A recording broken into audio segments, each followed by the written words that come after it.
Warning, the following program has been rated T for truth. You can't handle the truth! Oh, we think you can. Welcome to the Naked Truth Report with your host, truth warrior and mythbuster Kathleen Wells. The place where we distinguish fact from fiction, where data is used to drive points home, and where Kathleen takes the position that Democrats and black politicians have destroyed black America. Welcome to the Naked Truth Report. Now, your host, Kathleen Wells. Hi, this is Kathleen Wells, your host of the Naked Truth Report. Hello, my truth warriors and mythbusters out there. So this is going to be, we're getting ready to look at a really intense week. Every week is intense in terms of the political landscape.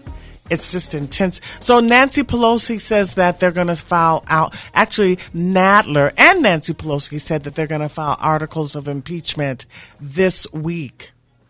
I was just listening to Alan Dershowitz's interview on Mark Levine's show, and he says it's unconstitutional for the House to file articles of impeachment against Trump because of the requirements, because of the precedents, because of the historical precedents that have been set, and because of the Constitution, and because of the written editorials regarding impeachment, for instance, by Andrew Jackson. Was it Andrew Jackson? No, Hamilton.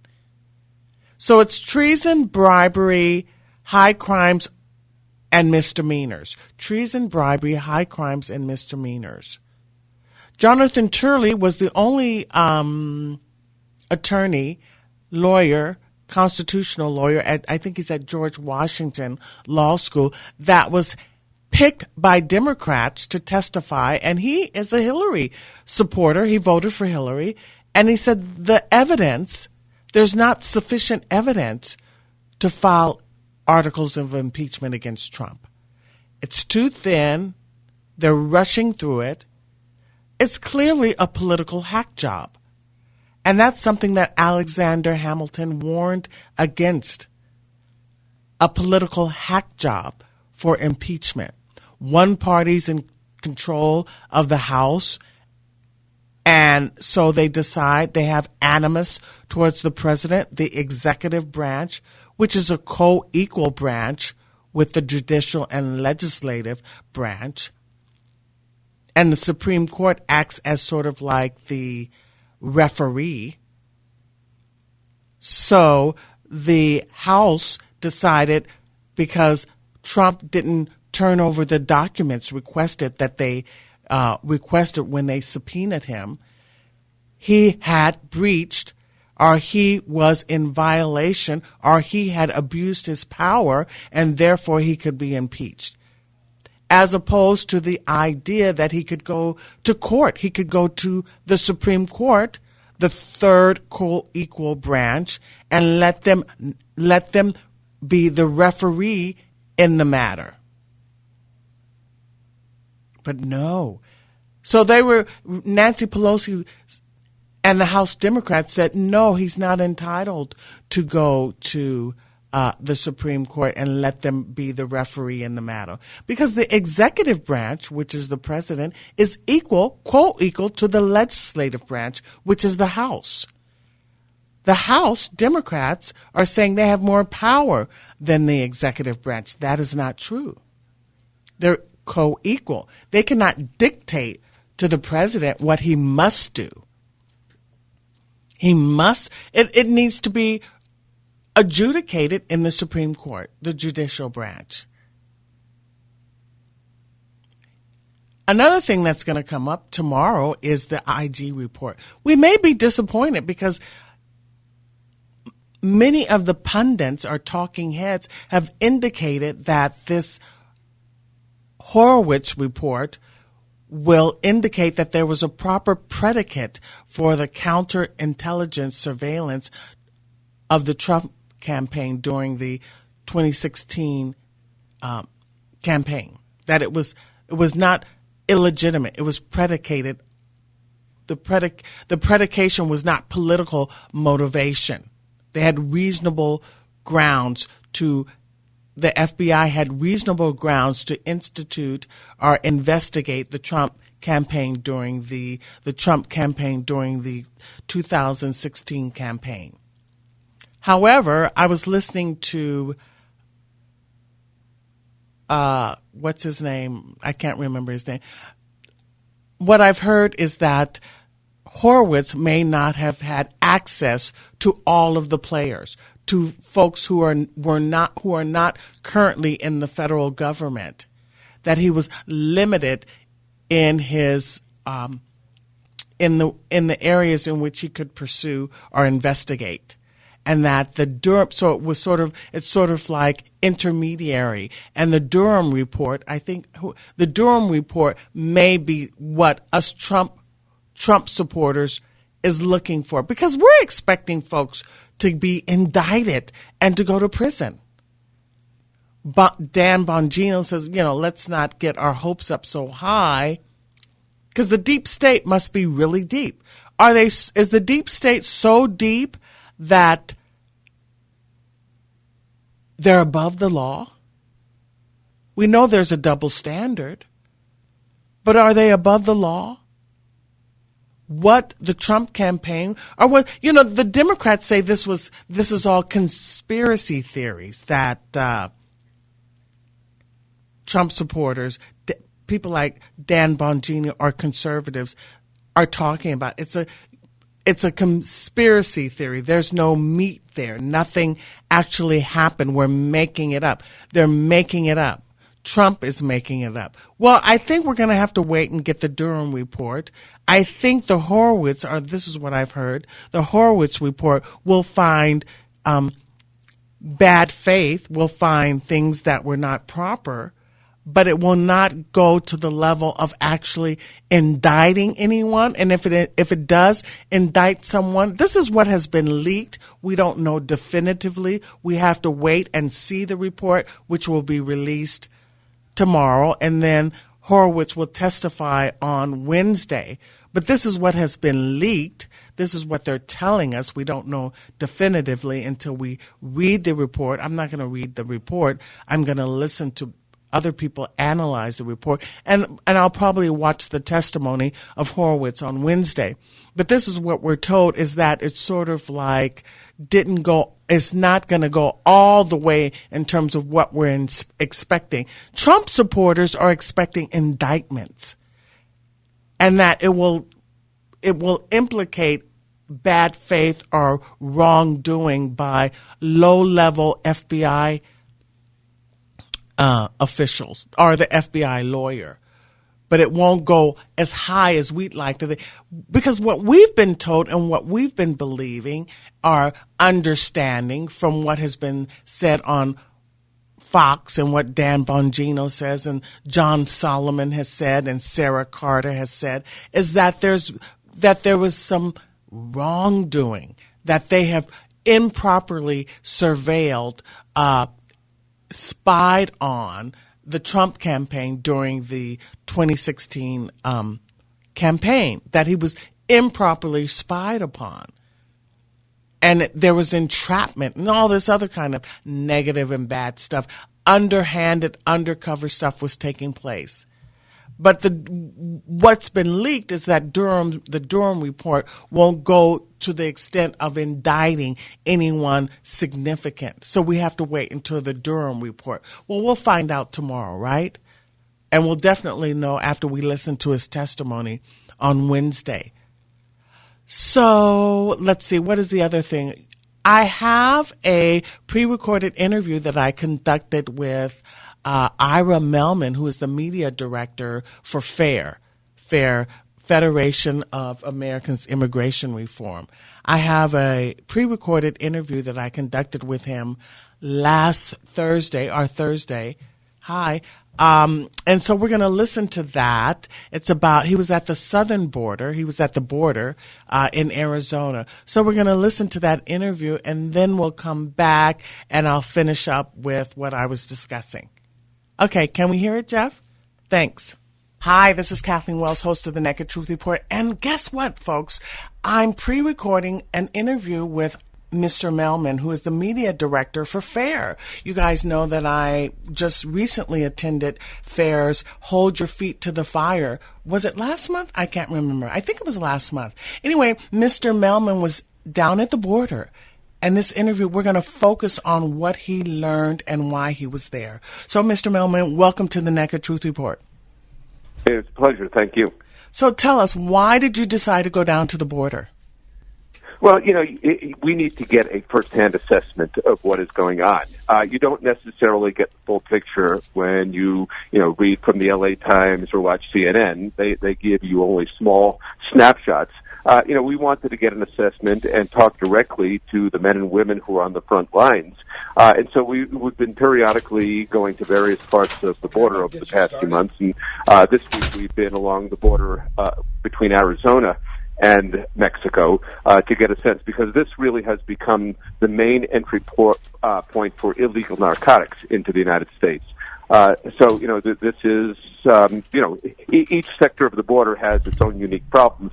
Arizona seems to be an entry point now for narcotics. Okay, so tell us, when did you go and what point did you go to? When you say the border, where were you exactly at? Yeah, we were down yesterday and on Tuesday. We were down at the border in a small town called Sassabee, which is kind of way out there in the desert. Also Nogales, which is, not a huge city, but a fair-sized city along the border. And then further east, near Bisbee, which is in Cochise County. We had an opportunity to speak with some of the Border Patrol agents, to go out with them, to get a sense of what they're dealing with on a daily basis. And also in Cochise County, spend time with the Sheriff's Department, because they are dealing with the local consequences of that porous border. It is affecting the daily lives of the people that they protect. And they've had to devote resources and manpower to try to deal with the consequences of the federal government's failure. Mm-hmm. So tell us exactly what you saw. Well, what we saw was, number one, where the wall is in place, it is enormously effective. It is effective at keeping out the drug cartels, the human smugglers, the human traffickers. But, the wall can only be effective where it actually exists.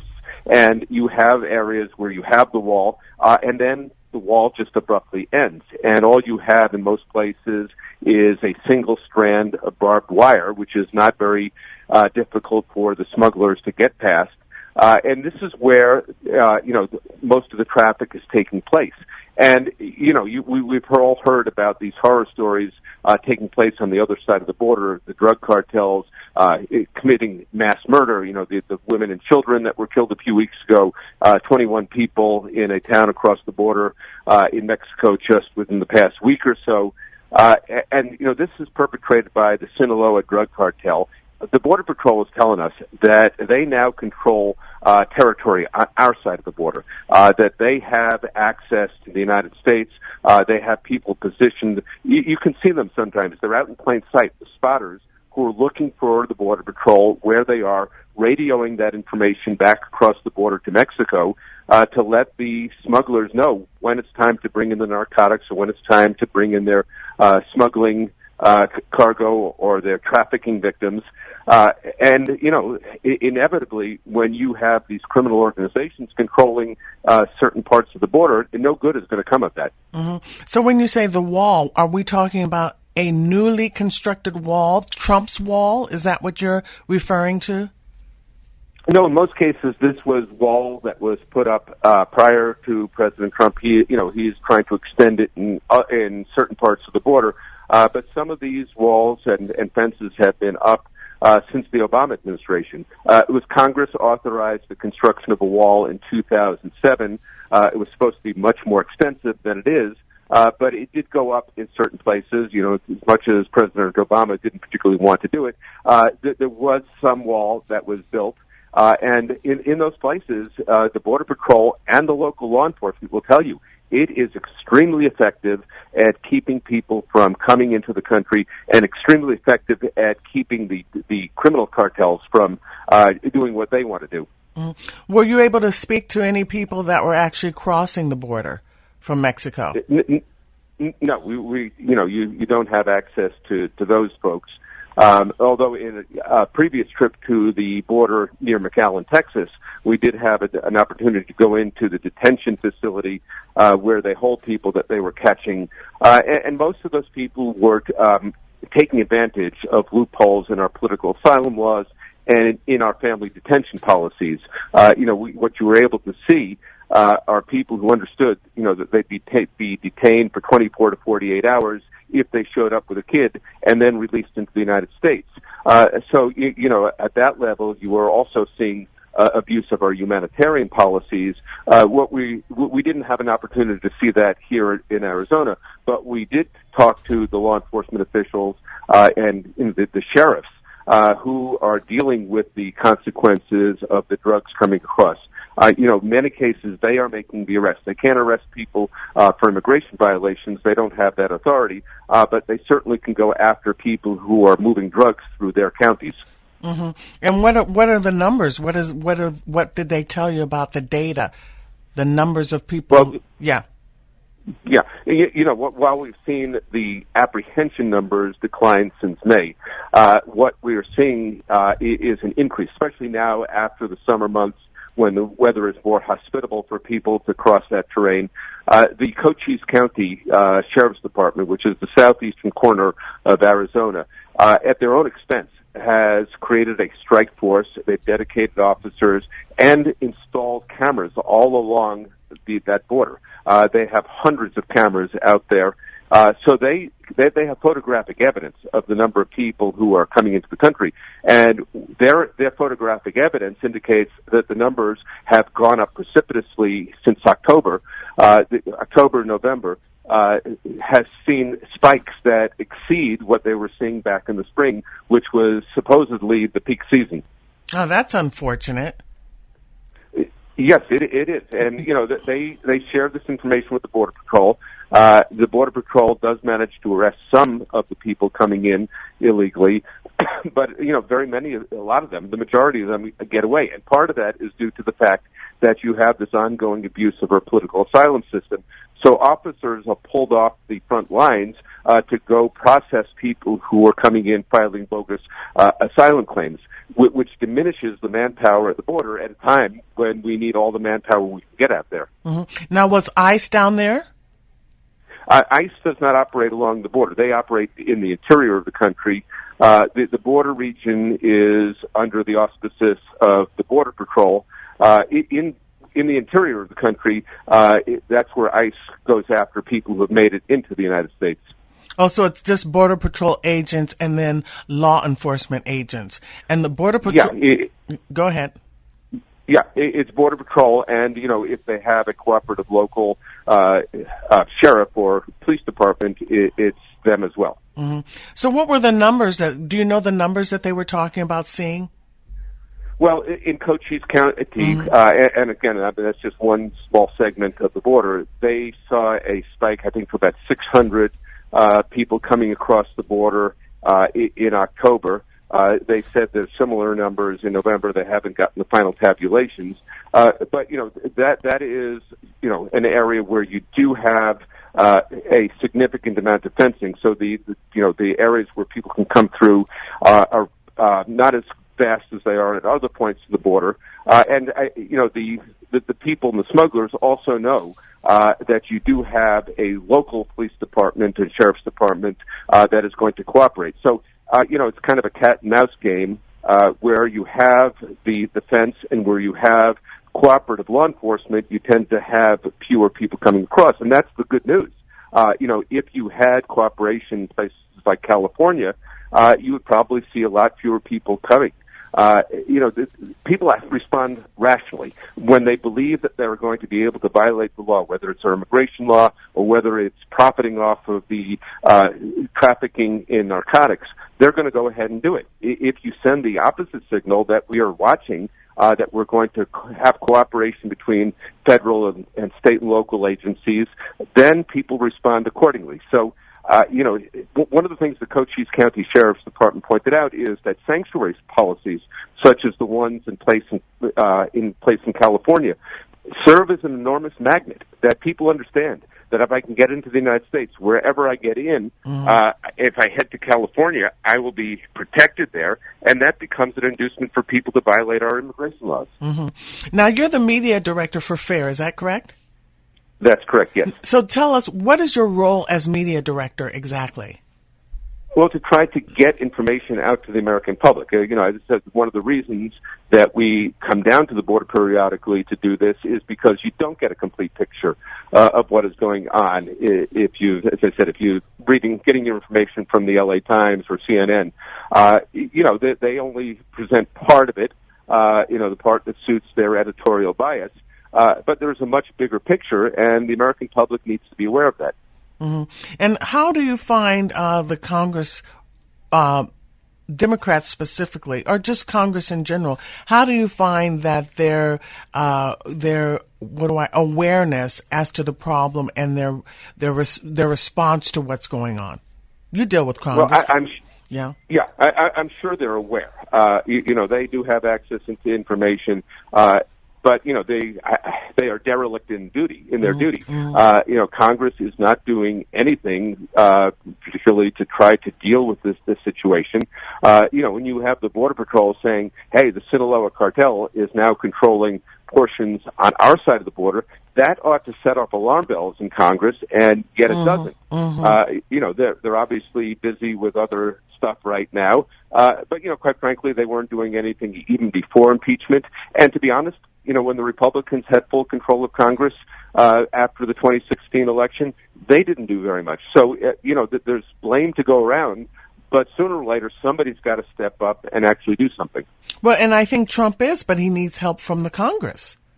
That's correct. The president has some authority and discretion to do things along the border and other places, but ultimately it is up to Congress to appropriate the funds that are necessary to complete that wall, to provide the Border Patrol with the manpower and resources that they need, to change our flawed asylum policies and prevent people from abusing them, to overrule a single judge who said we can't detain families as a unit for more than 20 days. All of these things are within Congress's power to fix, and yet they refuse. And it's not something just this week or this year. It has been going on for quite some time. For decades. And in fact, Democrats are not going to do it. Trump is the only one that's willing to be proactive about it. So it's basically up to the American people to vote out the Democrats, would you say? Because Democrats are not... Well, go ahead. Yeah, I mean, we can't tell anybody how to vote, but, you can certainly... look at what people are saying and, what they're promising to do. It has been a bipartisan failure. If you've been watching the Democratic presidential debates, they've talked about decriminalizing illegal immigration, even taking down sections of the wall that have already been built. We've had both parties fail the American public. The only thing I can tell is listen to what the individual candidates say they're going to do or not do, and that ought to be the basis of how we all vote. Yeah, and in fact, the Supreme Court has taken up the DACA case, whether or not it's constitutional for Trump to reverse Obama's executive order. I think a ruling will come out in the summer. The Supreme Court ruling will come out in the summer. That will be something we want to watch, correct? Correct. Yeah. I mean, it wasn't even an executive order. It was just a policy memo that they put out. And, it's ridiculous that a sitting president can't say, I'm changing the policy of my predecessor. As President Obama said, elections have consequences. And, one of the consequences of the election is that you have a new president who wants to implement new policies, and he should have the right to do it. Right. Well, I'm pre-recording this discussion. I'm speaking with Ira Mehlman, who's the media director for FAIR. FAIR is Federation for Immigration Reform. They're located in D.C., correct? That's correct, yes. And you could use some donations. Is that correct? We can always use donations, support, involvement, and people can go to our website, which is fairus.org. That's FAIRUS.org, and all the information is there. Okay, Mr. Mehlman, I really appreciate you taking the time to speak with me on the Naked Truth Report. Feel free to come back again. Thank you very much. Okay. I just spoke with, that was Ira Mehlman, the media director for FAIR. FAIR is Federation for Immigration Report. He was down at the border in Arizona. Oh, beautiful. Heroes through in liberating strife. Are you a local business owner? Are you interested in increasing customer counts and store traffic or increasing traffic to your website? If you answered yes, then you need to advertise on the Naked Truth Report. For more information on how to become a sponsor, please reach out to RJ Beaton at 818-517-KRLA. That's 818-517-5752. Or email us at rj@krla870.com. That's rj@krla870.com. Hello. I'm Dr. Claude Anderson, former executive-level political strategist and president of the Powernomics Corporation and the author of 5 national best-selling books on race matters. My books critically analyze the protracted problems of racism in America, and it offers how-to solutions for its demise. I'm a frequent guest on the Kathleen Wells Naked Truth Report, a popular show in Los Angeles on AM 870 The Answer. Mr. Well wants her listeners to know the truth about how racism began and why black Americans are a permanent underclass in our society. Her listeners and this nation deserve the truth, not racial myths and misunderstandings. The Powernomics 5 Books Library Pack presents little-known racial truths and can be yours for $99. All you have to do is go to Powernomics.com and order your library pack today. Thank you very much and have a pleasant day. Log on to Powernomics.com and get your 5 books for only $99 so you can have a meaningful discussion about how black America has been regulated to a permanent underclass. That's Powernomics.com. Powernomics.com. Hi, we're Diamond and Silk, and we love the Naked Truth Report. Kathleen Wells, the host of the Naked Truth Report, wants to hear from you. Just like our borders, the phone lines, well, they're wide open. Call in at 866-870-KRLA. That's 866-870-5752. 866-870-KRLA.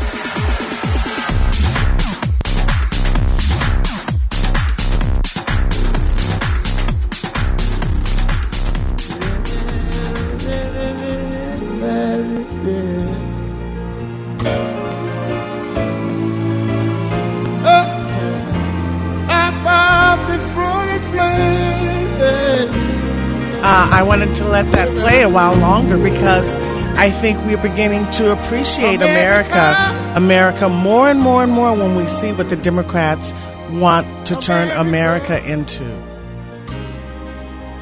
This whole letting boys, transgender folks compete in women's sports, open borders. It's just very frustrating. And I think more and more of us are appreciating America more and more when we see, and the idea that the Democrats are saying the fact that there's not a black person running that won't be on the on the stage, a Democrat candidate won't be on the stage is like racism. Or it's like some absurd, I don't know what, I think Cory Booker said something to that effect, that there's not a black person going to be on the stage in the Democrat candidate nomination is therefore racism. Everything's racism. It's very disturbing. This what they're trying to turn America into. Open borders. Democrats are very cynical and petty and trite, and impeaching Trump for political reasons only. We know that it's unfounded. It's as if the president can't make a phone call and talk. Yes, he can do that within his executive privilege. He's in charge of foreign policy. This is not bribery. Even the Ukrainian president, Zelensky, said it wasn't. He didn't feel pressured. They're trying. What is that? There's a quote like it was a famous quote. It's like, find the man and, get the man and find the crime or something like that. In other words, they hate Trump. And you heard what Pelosi said about when one of the journalists asked her, well, do you hate Trump? He didn't accuse her. He asked her. And she was so upset. She was so upset. She was feigning outrage over someone even asking her that. And we heard on Larry Elder's show just last week where she said the GOP hated the Democrats because they were impeaching Clinton. She used the word hate. So she's implying that, there are no Catholics who are Republican. There are no Republican Catholics. I mean, it's just ridiculous what the Democrats are doing. And something that Alan Dershowitz said that you have to consider. He said Bill Clinton should not have been impeached if we are to use a strict scrutiny or use the standard which was intended by the founding fathers in the Constitution. Bill Clinton shouldn't have been impeached. So maybe the Democrats are getting back at us because the Democrats always say they want to impeach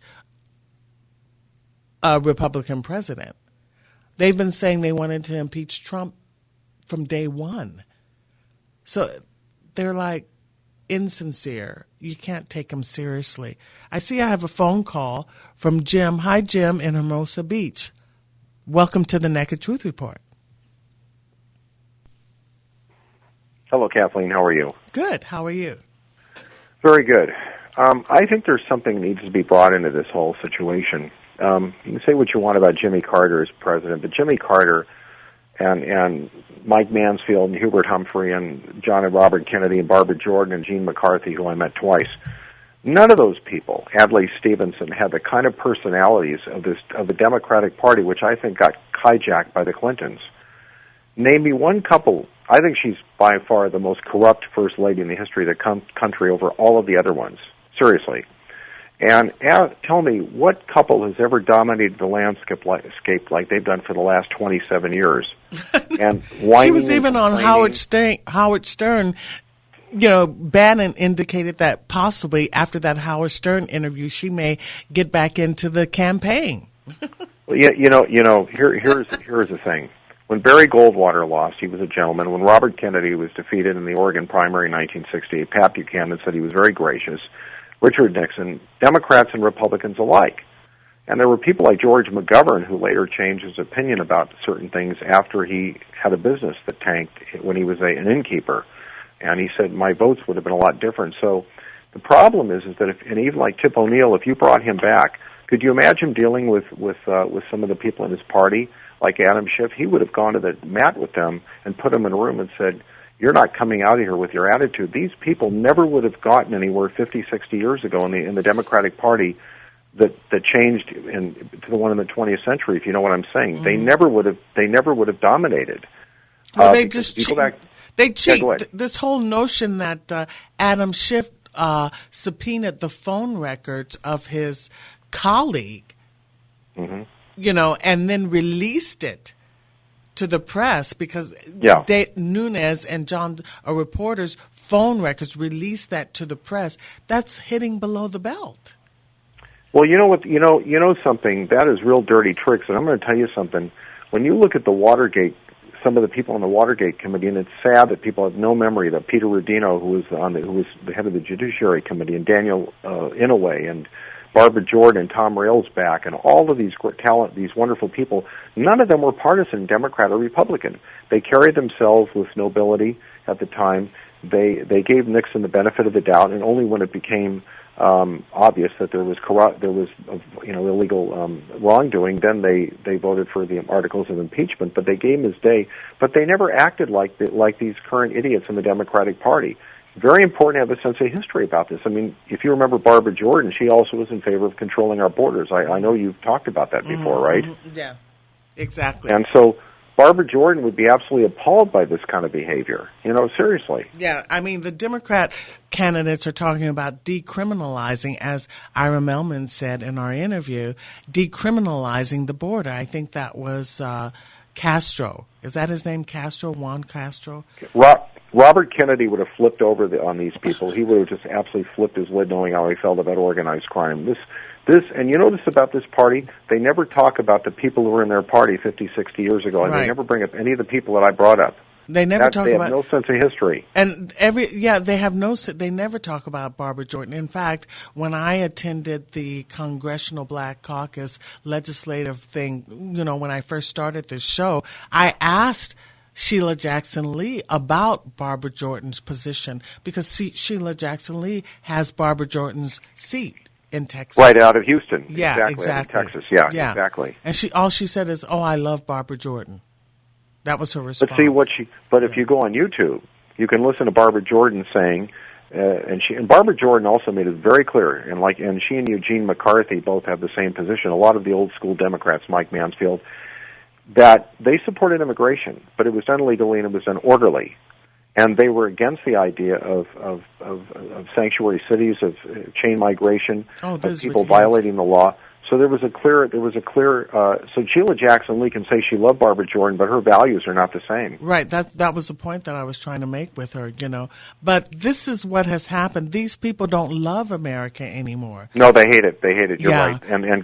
And we are in serious trouble with them because the thing is, if they take the country down, they're going down with it, even though they may not care. And it's very sad.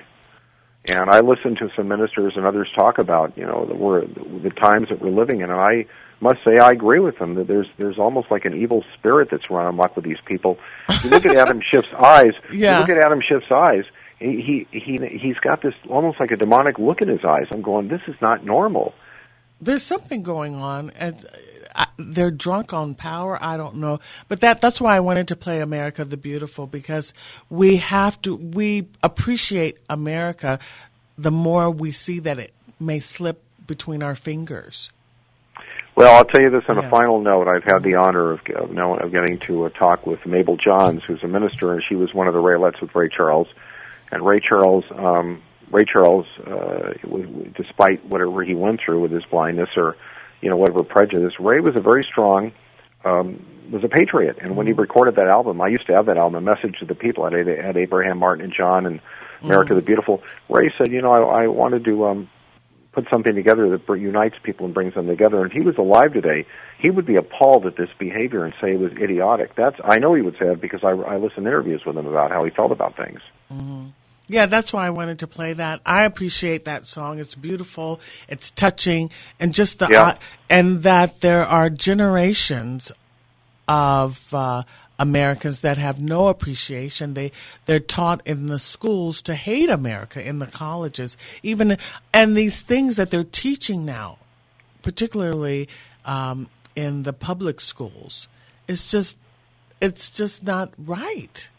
Well, it makes me feel old, right. Like I'm not hip or something, but it's just all this transgender rights and all this stuff. And I go on my Facebook page and you see articles about teaching young kids about transgenders and their rights. It's like transgenders are now the new black.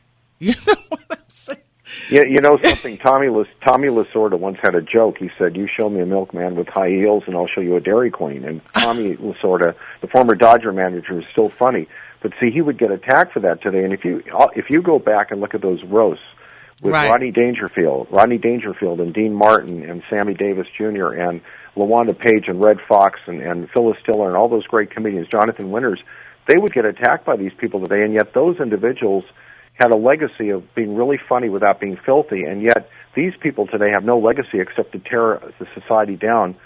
But Robert Kennedy once said to a bunch of radicals, they wanted to tear it down. He says, let me ask you a question. He says, if you tear our society down, what are you going to replace it with?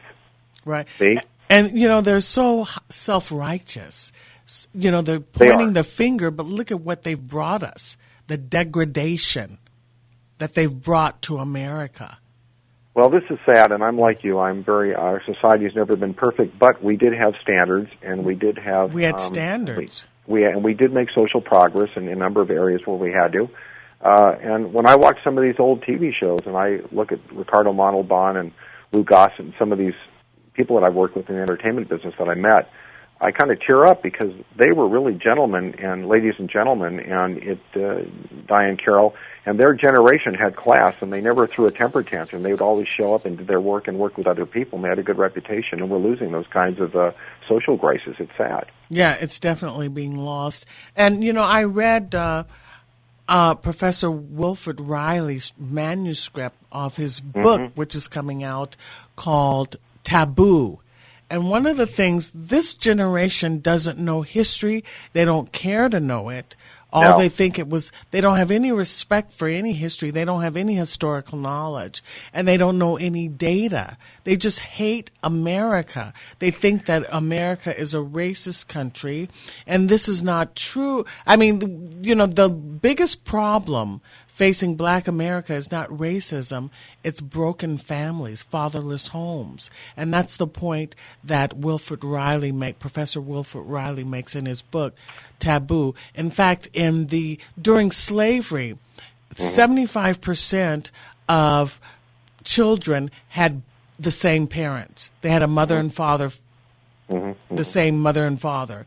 In 1938, only 11% of Black mothers were unwed having a baby. 11%.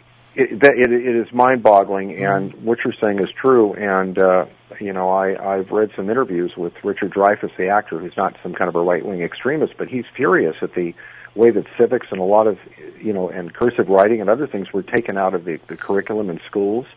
Frankie Avalon, the singer-actor, I met him, and he is really livid over the fact that he took out music appreciation. He said, look, I didn't go to college, my career took off, but I've made sure that my kids and grandkids have learned that. And he says, those classes taught you how certain skills that you could bring into your adulthood, in this society.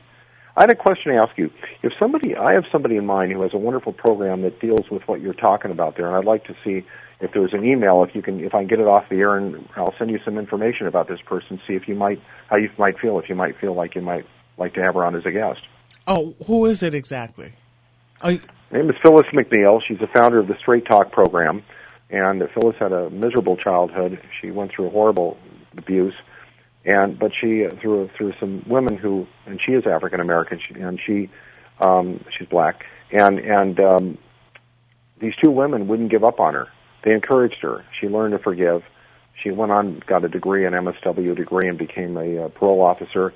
And she's been able to mentor young people and turn them into as adults and teach them manners and teach them to have a professional attitude and really turn their lives around and get them work. Because she said the problem is if you have at-risk people and they have broken families, they come from like what you're talking about, Kathleen. If that is not stopped and they don't get help, that will follow them to the rest of their lives, and it'll lead to an tragic ending. Right. And she's right about that. Okay, Jim, leave your information with my call screener, Brooke. Hi, Brooke. I want to thank you for being my call screener. I haven't thanked you in a while. And I also want to thank Jeff for being my engineer. And I want to remind my Truth Warriors to go to my website, the Naked Truth Report website, and purchase what, like Dennis Prager says, show support for the fighters by supporting them. If you can't fight, help the fighters. So I'm a fighter. I'm fighting for America. America's soul, her class, her dignity. She needs it because these Democrats are taking her down the alley, so to speak. So go to my website, thenakedtruthreport.com, and purchase a T-shirt. I've made several T-shirts. One that says "Media is the problem." That's a good one. Media is the problem. Another one says the Democratic Party has destroyed Black America. That's a good one. And another one is Democrat voters R, and then I list it. So go to the nakedtruthreport.com, my website, and scroll all the way down. The first few rows I have is the logo for the Naked Truth Report. I'd love you to get that logo too, that's showing support for the show. But also, if you scroll down further, you'll see those titles that I said. The media is the problem. That's a good one. Also, go to my YouTube channel, the Naked Truth Report YouTube channel, and subscribe and like and share the videos, because as you know, I'm going to try to get the show on on the national stage, because I think what I'm saying isn't being said, because basically Democrats have no credibility, no legitimacy whatsoever. Because why? Because they have destroyed Black America. The data is clear. Like I said, Wilfred Riley in his new book, I just read the manuscript, Taboo. It's not out. It's not published yet. In 1938, Black Americans, only 11% of Black mothers were unwed having a child. During slavery, 75% of the children had the same parent, mother and father. 75%. Now it's like the reverse. 25% have two parents. But during slavery, it was 75% had two parents. You see? So we've regressed. We've gone backwards, folks. There's my music. I'm going to let that play on out, and I'll see you next week. Let's hope the IG report may not be what we want, but let's hope the Durham report really socks it to them, if you know what I mean. There's the music. I'm going to let it play out, and I'll see you next week. Thanks. Bye. Heroes through in liberating strife.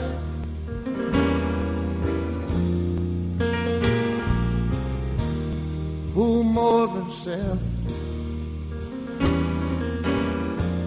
their country love,